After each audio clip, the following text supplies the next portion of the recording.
ఓం శాంతి 27/3/1981 అవ్యక్త బాప్దాదా యొక్క మధుర మహావాక్యాలు. తండ్రికి ఇష్టంగా, లోకానికి ఇష్టంగా, మనస్సుకి ఇష్టమైన వారిగా ఎలా అవ్వాలి? మన్పసంద్, బాపసంద్, లోక్ పసంద్గా ఎలా కావాలి? ఈరోజు బాప్దాదా విశేషంగా దేని కొరకు వచ్చారు? ఈరోజు విశేషించి డబల్ విదేశీ పిల్లలతో ఆత్మిక సంభాషణ చేసేందుకు వచ్చారు. ఇచ్చి పుచ్చుకునేందుకు వచ్చారు. దూరం నుండి పిల్లలందరూ మధువనంలోకి వచ్చారు. కావున బాబా వచ్చిన పిల్లలతో జ్ఞానం యొక్క ఆత్మిక సంభాషణ ద్వారా ఆతిథ్యం ఇచ్చేందుకు వచ్చారు. ఈరోజు బాప్దాదా ఎవ్వరికి ఏ విషయంలోనూ ఎలాంటి కష్టము అనుభవం కావడం లేదు కదా అని పిల్లలను అడిగి తెలుసుకోవటానికి వచ్చారు. పిల్లల మిలనం అంటే కలయిక కూడా సహజమైపోయింది కదా. మిలనము సహజమైంది, పరిచయము సులభంగా లభించింది, మార్గము సహజంగా లభించింది. ఇక ఏ కష్టము లేదు కదా. కష్టమేమీ లేదు, కానీ ఎవ్వరూ కష్టంగా చేసుకోవడం లేదు కదా. తండ్రి ద్వారా లభించిన ఖజానాకు తాళం చెవి ఎప్పుడు కావాలి అంటే అప్పుడు ఉపయోగించుకునే పద్ధతి వచ్చిందా? ఈ విధి పద్ధతి ఉంటే సిద్ధి తప్పకుండా లభిస్తుంది. విధిలో పద్ధతిలో లోపం ఉంటే సిద్ధి కూడా లభించదు. ఇప్పుడు పరిస్థితి ఎలా ఉంది? అందరూ ఎగురుతూ ఉన్నారా? ఉన్నతమైన తండ్రికి అపురూపమైన అల్లారు ముద్దు పిల్లలుగా అయిన తర్వాత నడవాల్సిన అవసరం ఏముంది? ఇక ఎగరాల్సిందే. భూమిపై దారిలో నడుస్తూ ఉంటే మధ్యలో ఎక్కడో ఒకచోట విఘ్నము రావచ్చు, కానీ ఎగరటంలో ఏ ఆటంకము ఉండదు. అందరూ ఎగిరే పక్షులుగా ఉన్నారు కదా. జ్ఞానము, యోగాలు అనే రెక్కలు అందరినీ బాగా ఎగిరిస్తూ ఉన్నాయి. ఎగురుతూ ఎగురుతూ అలసట రావడం లేదు కదా. అందరికీ అలసట లేని వారిగా కండి అనే వరదానం లభించిందా? విషయం కూడా చాలా సహజమైనదే. అనుభవం చేసి ఇతరులకు వినిపించాలి. అనుభవం వినిపించడం చాలా సులభం కదా. మీ విషయాలని మీరు వినిపిస్తారు, అందువలన చాలా సహజం. సంబంధాల విషయంలో వినిపించడంలో కష్టమేముంది? కేవలం 2 మాటలు వినిపించండి. ఒకటి తమ పరివారము అనగా సంబంధాల విషయం, రెండవది ప్రాప్తికి సంబంధించిన విషయం. అందువలన బాప్దాదా సదా పిల్లలను సంతోషంగానే చూస్తారు. రోజంతటిలో ఎప్పుడైనా ఏకరస స్థితిలో ఉండటానికి బదులు ఇతర రసాలు ఆకర్షించడం లేదు కదా. ఏకరసంగా ఒకే విధంగా ఉన్నారు కదా.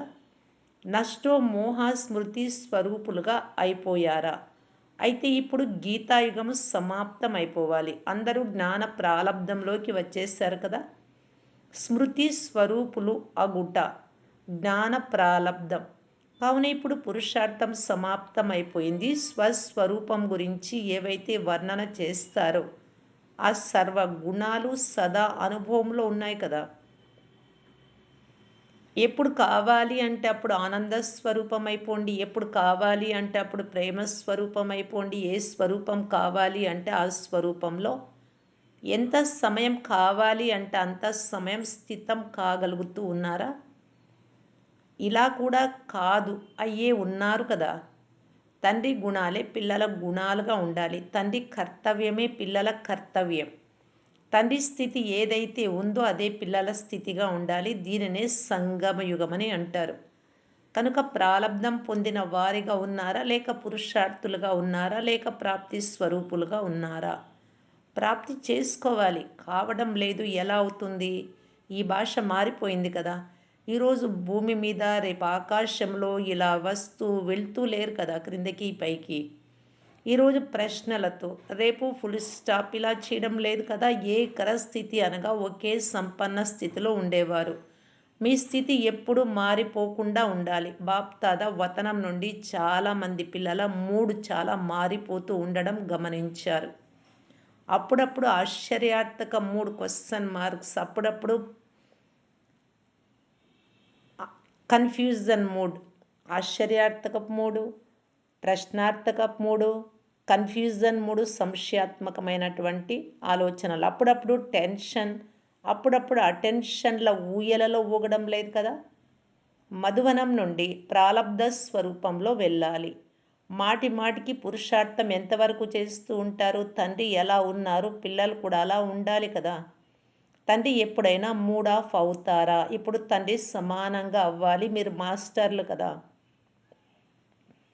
మాస్టర్లు గొప్పగా ఉండాలి. ఫిర్యాదులన్నీ సమాప్తం అయిపోయాయా? నిజానికి విషయం చిన్నదిగానే ఉంటుంది కానీ ఆలోచించి ఆలోచించి చిన్న విషయాన్ని పెద్దదిగా చేసుకుంటారు. ఎక్కువగా ఆలోచించడం వలన ఆ చిన్న విషయము పెద్దదిగా అయిపోతుంది. ఎక్కువగా ఆలోచించకండి. ఇదెందుకు వచ్చింది? ఇదెందుకు జరిగింది? అని ఆలోచించకండి. పేపర్ వచ్చింది అంటే దానికి సమాధానం ఇవ్వాలి.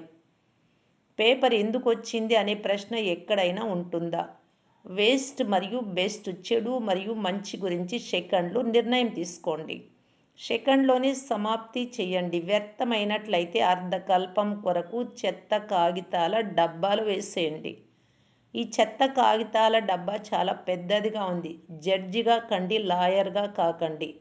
లాయరు చిన్న కేసును కూడా పెద్దదిగా చేసేస్తాడు. జడ్జి సెకండ్‌లో అవునా కాదా అని నిర్ణయిస్తాడు. లాయర్‌గా అయినట్లయితే నల్ల కోటు వచ్చేస్తుంది. ఇది తండ్రి గుణమా? కాదా? అని సెకండ్‌లో నిర్ణయం తీసుకోండి. తండ్రి గుణం కాకుంటే చెత్త కాగితాల డబ్బాలో పడేయండి. తండ్రి గుణము అయితే మంచి ఖాతాలో జమ చేసుకోండి. బాప్దాదా ఉదాహరణ ఎదురుగా ఉంది కదా! కాపీ చేయడం అనగా అనుసరించడం. ఏ క్రొత్త దారిని తయారు చేయకండి. ఏ క్రొత్త జ్ఞానము కనుక్కోకండి. తండ్రి ఏదైతే వినిపిస్తున్నారో దాని స్వరూపంగా అవ్వాలి. విదేశీయులందరూ 100% ప్రాలబ్ధాన్ని పొందుతున్నారా? సంగమయుగ ప్రాలబ్ధము అనగా తండ్రి సమానంగా కావటం. భవిష్య ప్రాలబ్ధము అనగా దేవతా పదవిని పొందటం. కావున తండ్రి సమానమై తండ్రితో అదే స్థితిలో కొంత సమయం కూర్చొని అనుభవం చేస్తారు కదా! ఏ రాజు అయినా సింహాసనంపై కూర్చుంటే కొంతకాలం కూర్చుంటారు కదా! ఇప్పుడిప్పుడే కూర్చొని ఇప్పుడిప్పుడే దిగడం అనేవి ఉండవు కదా! కావున సంగమయుగ ప్రాలబ్ధము అనగా తండ్రి సమానమైన స్థితి అనగా సంపన్న స్థితిని పొంది సింహాసన అధికారిగా అవ్వడం. ఈ ప్రాలబ్ధాన్నయితే పొందాలి. దీనిని చాలా సమయం వరకు పొందాలి. అందుకు చాలా సమయపు సంస్కారాన్ని ఇప్పుడే నింపుకోవాలి. సంపన్న జీవితంగా ఉండాలి. సంపన్నత కేవలం కొన్ని క్షణాల వరకు కాదు, జీవితమంతా ఉండాలి. ఫరిస్తా జీవితం, యోగి జీవితం సహజ జీవితంగా ఉండాలి. జీవితం అంటే కొంత సమయం వరకు ఉంటుంది. ఇప్పుడిప్పుడే జన్మించి ఇప్పుడిప్పుడే మరణిస్తే దానిని జీవితం అని అనరు. పొందాము అని అంటారు కానీ ఏం పొందారు? తండ్రి సమానమైన జీవితాన్ని పొందారా? ఎప్పుడు వరకు కష్టం చేస్తారు? అర్ధకల్పం అనేక రకాలైన కష్టాలను అనుభవించారు. గృహస్థ వ్యవహారము, భక్తి, అనేక సమస్యలు, ఎంతో శ్రమ చేశారు. సంగం యుగము ప్రేమను అనుభవించే యుగం, కష్టపడే యుగం కాదు. తండ్రిని కలిసేటటువంటి యుగం, దీపము మరియు దీపపు పురుగులు కలుసుకునే యుగం. పేరుకు కష్టపడుతున్నాము అని అంటారు కానీ కష్టం లేనే లేదు. పుత్రుడిగా అవ్వడం అంటే కష్టమా? వారసత్వం లభించిందా లేక కష్టంగా లభించిందా? పుత్రుడు కిరీటంగా ఉంటాడు. ఇంటికి శృంగారంగా ఉంటాడు. తండ్రికి బాలుడిగా, అతడే యజమానిగా అవుతాడు. యజమానిగా అయినప్పుడు మళ్ళీ క్రిందకెందుకు వస్తారు? తమ పేరు ఎంత ఉన్నతంగా ఉందో చూడండి. మీకు ఎన్ని శ్రేష్టమైన పేర్లు ఉన్నాయి. పని మరియు పేరు రెండు ఒకటే కదా! సదా తండ్రితో పాటు శ్రేష్టమైన స్థితిలో ఉండండి. అసలు స్థానం అయితే అదే. తమ స్థానాన్ని ఎందుకు వదులుతారు? అసలు స్థానాన్ని వదిలేయడం అనగా రకరకాల విషయాలలో భ్రమించడం. విశ్రాంతిగా కూర్చోండి, నశాలో కూర్చోండి, అధికారంతో కూర్చోండి. క్రిందికి వచ్చి ఇప్పుడు ఏం చెయ్యాలి అని అంటారు. అసలు క్రిందికి ఎందుకు వస్తారు?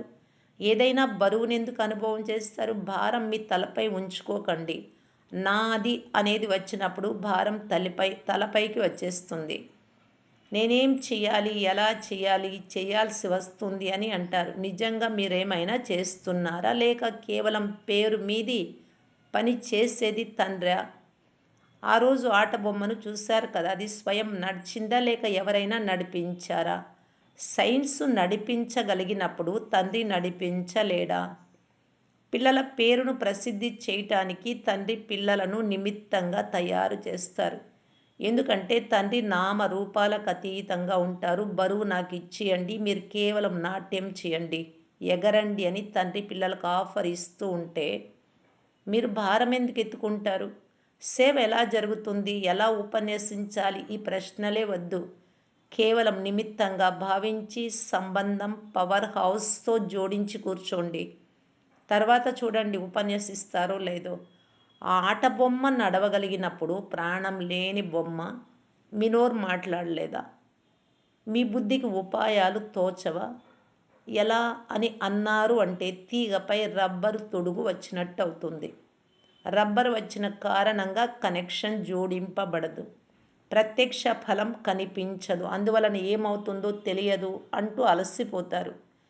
మిమ్మలను తండ్రి నిమిత్తంగా చేశారు అంటే తప్పకుండా జరుగుతుంది. ఏదైనా స్థానంలో 6 లేక 8 మందే ఉంటే ఇంకొక స్థానం నుండి తయారు చేయండి. మనస్సును ఎందుకు కష్టపెట్టుకుంటారు? చుట్టూ తిరగండి. చుట్టుప్రక్కల ఉన్న స్థానాలకు వెళ్ళండి. తిరగడానికి చక్రం చాలా పెద్దదిగా ఉంది. ఎక్కడి నుండి అయినా 8 మంది తయారైతే అది కూడా తక్కువేమీ కాదు. మూల మూలలా దాగి ఉన్న వారిని బయటకు తీసినట్లయితే తమ గుణాలను ఎంతగానో గానం చేస్తారు. తండ్రితో పాటు నిమిత్తమైన ఆత్మలకు కూడా హృదయపూర్వకంగా ఆశీర్వాదాలు ఇస్తారు కదా! వారినేమైనా వదిలేస్తారా? ఆత్మ వంచితంగా ఉండిపోతుంది. ఎంతమంది వెలువడితే అంతమందిని వెలికి తీయండి. తర్వాత ముందుకు సాగండి. ఇప్పటి వరకు విశ్వంలో ఒక మూల వరకే చేరుకున్నారు. వేట కూడా చాలా ఉంది. అడవి కూడా చాలా పెద్దదిగా ఉంది. అంటే విస్తారంగా ఉండే ప్రపంచంలో సేవ ఎంత ఉంది? వేట అంటే సేవ చేయటం. ఎందుకు ఆలోచిస్తున్నారు? ఆలోచించడానికి కారణం ఏమిటి? బుద్ధిలో వ్యర్థము నిండిన కారణంగా టచింగ్ అవ్వడం లేదు. పరిశీలన శక్తి పనిచేయడం లేదు. బుద్ధి ఎంత స్పష్టంగా ఉంటుందో అంత ఏ వస్తువు ఎలా ఉందో అలా స్పష్టంగా కనిపిస్తుంది. ఎందుకు ఏమిటి అని అనడం వలన నిర్ణయ శక్తి టచింగ్ పవర్ పనిచేయదు. తర్వాత అలసట కలుగుతుంది లేదా వ్యాకుల పడతారు. ఎక్కడికి వెళ్ళినా అక్కడ ఎవరో ఒక దాగి ఉన్న రత్నం వెలువడింది.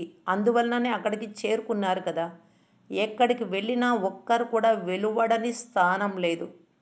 ఒకచోట వారసులు, ఒకచోట ప్రజలు, ఒకచోట షావుకార్లు అందరూ కావాలి కదా!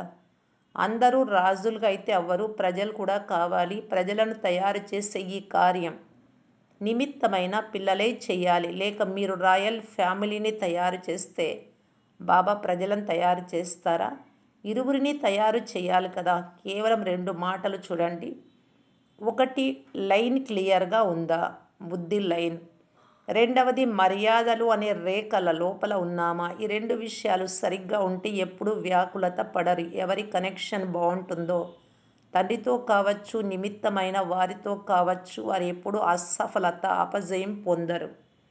కేవలం తండ్రితోనే సంబంధం ఉండడం కూడా కరెక్ట్ కాదు. పరివారంతో కూడా ఉండాలి. ఎందుకంటే తండ్రితో అయితే శక్తి లభిస్తుంది. కానీ ఎవరి సంబంధంలోకి రావాలి? కేవలం తండ్రితోన. రాజధాని అంటే పరివారంతో సంపర్కంలోకి రావాలి. 3 సర్టిఫికెట్లు తీసుకోవాలి. కేవలం ఒక్కటి కాదు. ఒకటి తండ్రికి ఇష్టమైన వారు అనగా తండ్రితో సర్టిఫికెట్. రెండవది లోక్ పసంద్ అనగా దైవీ పరివారంతో సంతుష్టత సర్టిఫికెట్. మూడవది మనస్సుకి ఇష్టం అనగా తమ మనస్సులో కూడా సంతుష్టత ఉండాలి. మీతో మీరు కూడా అయోమయం కారాదు. చేయగలనో లేదో, నడవగలనో లేదో, తెలియడం లేదు అని అనుకున్నారు అంటే తమ మనస్సుకి ఇష్టమైన వారిగా తమ మనస్సు ఇచ్చే సంతుష్టత సర్టిఫికెట్ లభించనట్లే. ఈ 3 సర్టిఫికెట్లు కావాలి. త్రిమూర్తిగా ఉన్నారు కదా! కనుక ఈ త్రిమూర్తి సర్టిఫికెట్ కావాలి. రెండింటితో కూడా పని నడవదు. 3 కావాలి. కొంతమంది మేము మాతో సంతృప్తిగా ఉన్నాము, తండ్రి కూడా సంతుష్టంగా ఉన్నారు, సరిపోతుందిలే అని అనుకుంటారు. కానీ అలా కాదు. తండ్రి సంతుష్టంగా ఉండి మీరు కూడా సంతుష్టంగా ఉంటే పరివారం సంతుష్టంగా లేకపోవడం అనేది జరగదు. పరివారాన్ని సంతుష్టం చేసేందుకు కేవలం చిన్న విషయం గుర్తుంచుకోండి. కేవలం గౌరవంనివ్వండి, గౌరవం తీసుకోండి. ఈ రికార్డు రాత్రి పగలు నడుస్తూ ఉండాలి. సదా గౌరవం ఇస్తూ ఉండాలి, పొందుతూ ఉండాలి. ఇవ్వడమే పొందడం అవుతుంది. వారు గౌరవం ఇచ్చినా ఇవ్వకున్నా మీరు ఇస్తూ వెళ్ళండి. ఇందులో నిష్కాములుగా కండి. నేను ఇంత ఇచ్చాను, వారేమీ ఇవ్వలేదు. నేను 100 సార్లు వారికి గౌరవం ఇచ్చా, వారు ఒక్కసారి కూడా ఇవ్వలేదు, ఒక్కసారి కూడా మాట్లాడలేదు, ఇలా అనుకోకండి. దీనిలో ఎటువంటి ప్రతిఫలాపేక్ష లేకుండా నిష్కాములుగా అయినట్లయితే పరివారం స్వతహాగా సంతుష్టమవుతారు. ఈరోజు కాకుంటే రేపైనా సంతుష్టత పొందుతారు. మీరిచ్చింది జమ అవుతూ ఉంటుంది. అలాగా జమైన ఫలం తప్పకుండా ఫలితాన్ని ఇస్తుంది. తండ్రికి ఇష్టమైన వారిగా అవ్వడానికి ఏం కావాలి? తండ్రి అయితే చాలా అమాయకుడు. తండ్రి ఎవరిని చూసినా అందరూ చాలా మంచివారే అని అంటారు. మంచివారు కాకుండా ఉండేవారు తండ్రికి ఎవరు కనిపించరు. ఒక్కొక్క పాండవుడు, ఒక్కొక్క శక్తి ఒకరికంటే ఒకరు ముందుగా ఉన్నారు. కావున తండ్రికి ఇష్టమైన వారిగా అవ్వటానికి సత్యమైన మనస్సు ఉంటే సాహిబ్ అయిన పరమాత్మ రాజీ అవుతారనగా ప్రసన్నమవుతారు. ఎవరైనా కావచ్చు, సత్యత ఉండాలి. సత్యత తండ్రిని జయిస్తుంది. ఇక ఇష్టమైన వారిగా ఎందుకు ఏం కావాలి? మన్మతంపై నడవకండి. మనసుకి ఇష్టమైన వస్తువు అది వేరు. మనసుకి ఇష్టమైన వారిగా అయ్యేందుకు చాలా సహజ సాధనం శ్రీమతము అనే రేఖల లోపల ఉండాలి. సంకల్పం చేసిన శ్రీమతం రేఖ లోపలే ఉండాలి. మాట్లాడండి, కర్మలు చేయండి, ఏది చేసినా రేఖ లోపలే ఉండాలి. బాబా చెప్పిన విషయాలనే పాటించాలి, అలాగే నడుచుకోవాలి. అదే రేఖల లోపల ఉండడం. అప్పుడు సదా స్వయంతో సంతుష్టంగా ఉంటూ అందరినీ సంతుష్టం చేయగలరు. సంకల్పం అనే గోరు కూడా బయటకు వెళ్ళరాదు. ఎంత లగన్లో ఎంత దృఢ సంకల్పం ఉందో బాప్ దాదాకు కూడా తెలుసు. మీకు ఎంత లగన్ ఉంది బాబా అంటే దృఢ సంకల్పము ఉంది అనేది. కేవలం మధ్య మధ్యలో కొద్దిగా నాజూకుగా సున్నితంగా అయిపోతున్నారు. నాజూకుగా అయినప్పుడు చాలా నకరాలు చేస్తారు, వయ్యారాలు ఒలకబోస్తారు. వీరికి టికెట్ ప్రేమయే. ఈ టికెట్తోనే వస్తారు.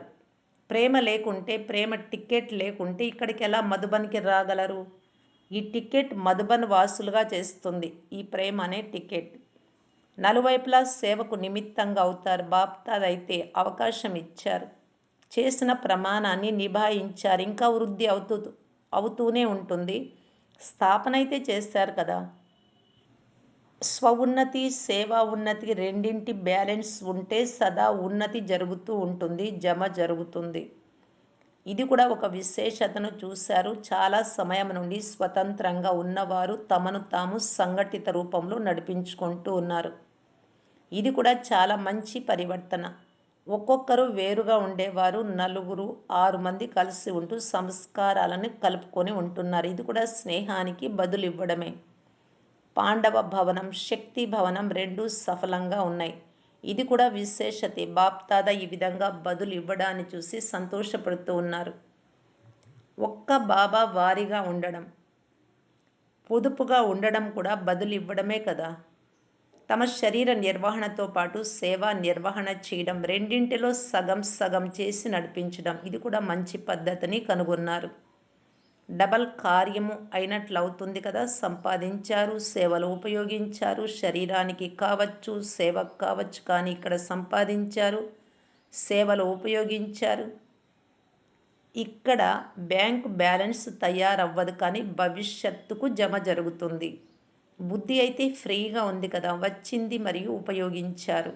చక్రవర్తిగా అయ్యారు. శక్తులు మరియు పాండవులు ఇరువురికి పరుగు పందెం జరుగుతుంది. దీపం వెలిగింది మరియు ఇతరులది వెలిగించేందుకు బయలుదేరారు. లక్ష్యం చాలా మంచిగా పెట్టుకున్నారు. భారతదేశంలో హ్యాండ్స్, భుజాలను తయారు చేసి శ్రమ చేస్తారు. విదేశంలో రెడీగా తయారైన హ్యాండ్స్ సహజంగానే బయటకు వస్తారు. ఇది కూడా వరదానం. వెనుక వచ్చే వారికి లిఫ్ట్ ఉంది. ఇక్కడ ఉన్న వారికి బంధనాలు తెంచుకునేందుకు సమయం పడుతుంది. వీరి బంధనాలైతే తెంచబడే ఉన్నాయి. కావున అది లిఫ్ట్ అయింది కదా. కేవలం మానసిక బంధనం ఉండరాదు. మంచిది. ఓం శాంతి.